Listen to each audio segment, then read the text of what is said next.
Welcome back, programs. I'm Joshua Orro, the Mustang Prince, and welcome to Mustang Prince Orro Reports. Now, last time, we took a look at Disney's underrated sci-fi film, Tron, and while it did have a few hiccups, it was still a decent hit. And it really made me feel nostalgic since I played through the Space Paranoids level in Kingdom Hearts 2 before I watched the movie. However, about 10 years ago, Disney gave us a sequel to Tron, and that's the subject of my blog today. Released on December 17th, 2010, the movie is Tron Legacy.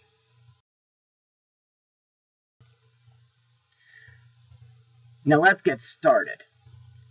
Sam, the son of famous video game developer Kevin Flynn, has been haunted for a long time by his father's mysterious disappearance ever since 1989.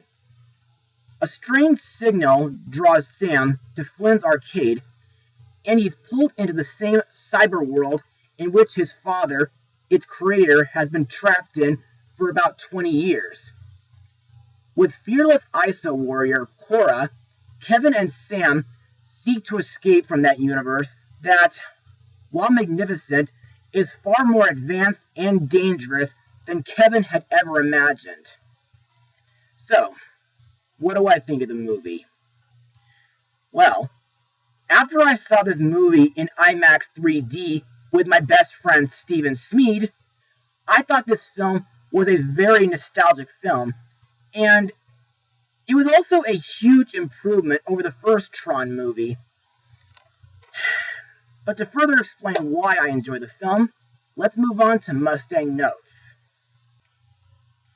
Interest in creating a sequel to Tron arose after the film garnered a cult following. After much speculation, Walt Disney Pictures began a concerted effort in 2005 to devise Tron Legacy, with the hiring of Brian Klugman and Lee Sternthal as writers. Joseph Kosinski was recruited as director 2 years later. As he was not optimistic about Disney's Matrix X approach of the film, Kosinski filmed a high concept which he used to conceptualize the universe of Tron Legacy and convinced the studio to greenlight the movie. Principal photography took place in Vancouver over 67 days, in and around the city's central business district. Most sequences were shot in 3D, and 10 companies were involved with the extensive visual effects work. Chroma keying and other techniques were used to allow more freedom in creating effects. Also, the musical score was composed by French electronic duo Daft Punk. By incorporating orchestral sounds with their trademark electronic music. For those who don't know, Daft Punk is my favorite when it comes to electronic music.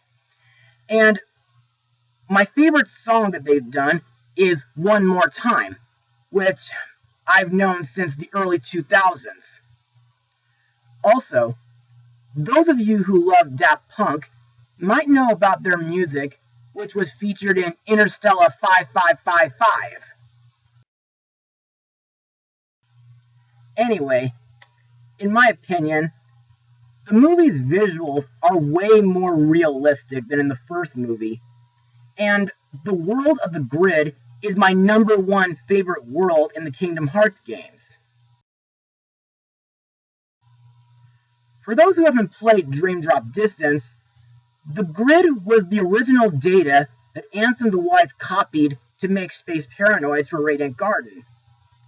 Years later, after Xehanort's Heartless was defeated, the grid was freed from the Realm of Darkness, but unfortunately it remained asleep as one of the several sleeping worlds, which was plagued by nightmare dream eaters. Anyway, to me, I think While Sora did feel nostalgic during his visit, I think Riku's adventure sticks a lot closer to the movie due to him trying to help Sam and Kevin escape.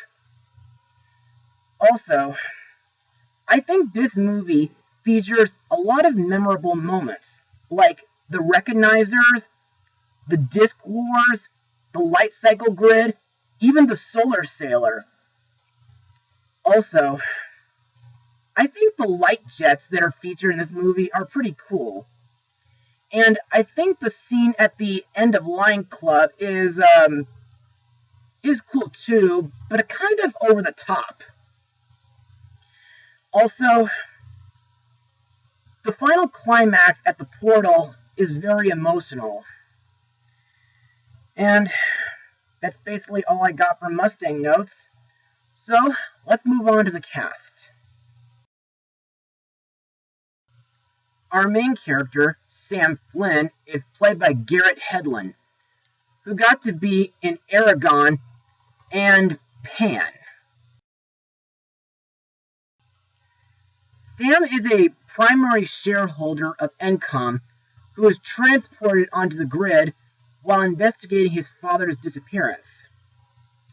You know, I think Sam has a very unique combination of intelligence, wit, humor, look, and physicality. Also, I think it was very interesting when he told his dad about the melting polar ice caps and the Middle Eastern War.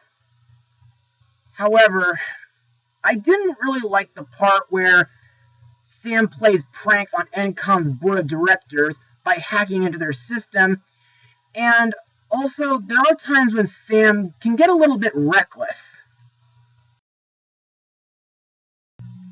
Sam's dad, Kevin Flynn, is once again played by Jeff Bridges, best known from The Last Unicorn, Surf's Up, Iron Man, and The Little Prince.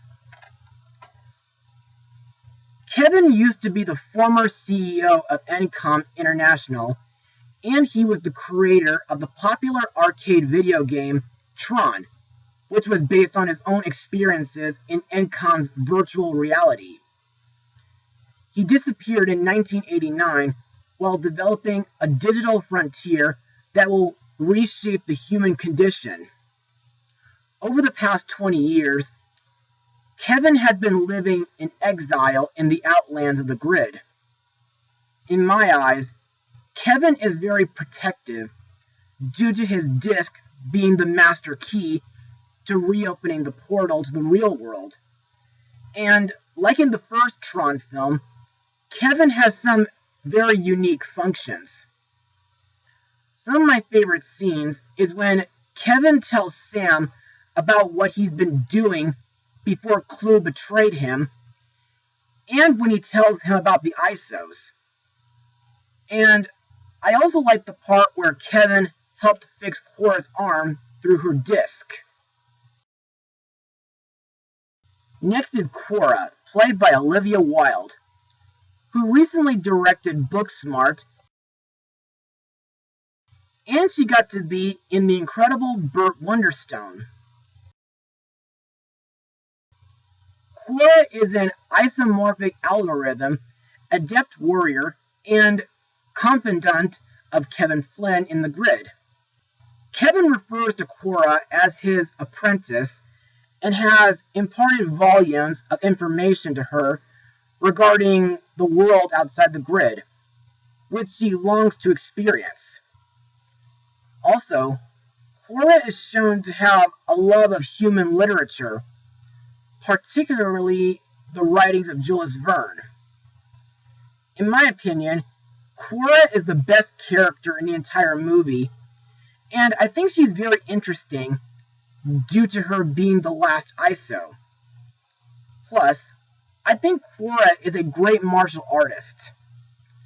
Also, I hate to be a shipper, but I think Quorra and Sam make a nice couple.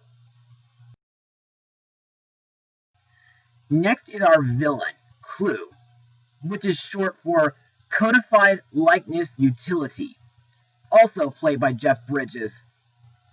though he's physically portrayed by John Reardon. Clue is a more advanced incarnation of Kevin Flynn's original computer hacking program from the first movie. He was designed as an exact duplicate of Flynn within the grid. Clue's original purpose was to help expand the grid, but unfortunately, the emergence of the ISOs provoked Clue to absurd control. To me, not only is Clue corrupt, but he's also power-hungry, ruthless, a bit sarcastic, and obsessive. His evil plan is to use Kevin Flynn's identity disk to take over the real world and make it a part of his perfect world. Next is Rensler, aka Tron, played by Bruce Boxleitner. Though he's physically portrayed by stunt actor Anis Sharufa. Hope I'm pronouncing that right.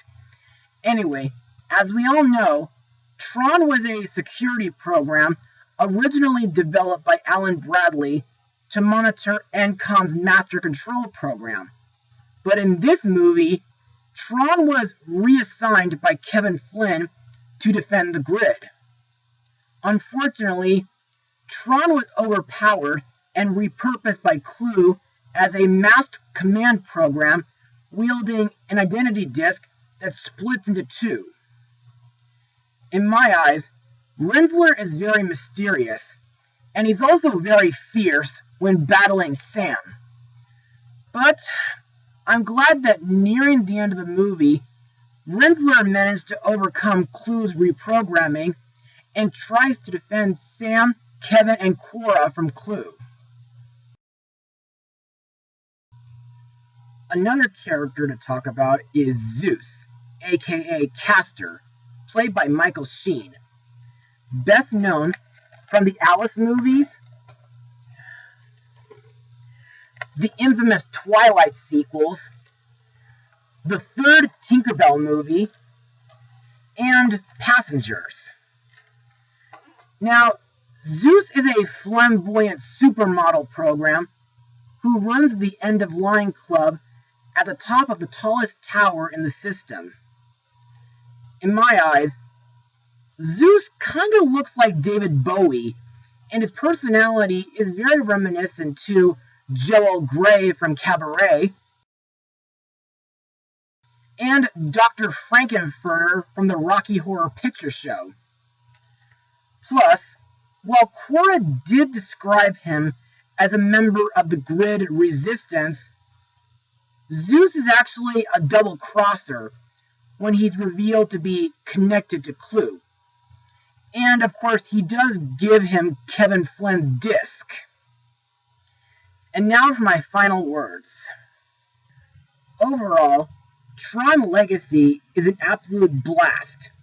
The visuals are very realistic. The music by Daft Punk is great to dance and listen to. Most of the characters are memorable. The costumes are a lot better than in the first movie. And there are some moments that are very futuristic, hardcore, and nostalgic. Plus, believe it or not, the film does give a good moral about perfection. So, if you folks like Tron, then you should definitely see this movie. And I guarantee you that you'll be blown away. As for my rating, I'll give it a 90% out of 100. Well, that's all for now. Be sure to join me again next time, because for my next episode, I want to talk about a legendary actress from Hollywood's golden age, Mustang Power.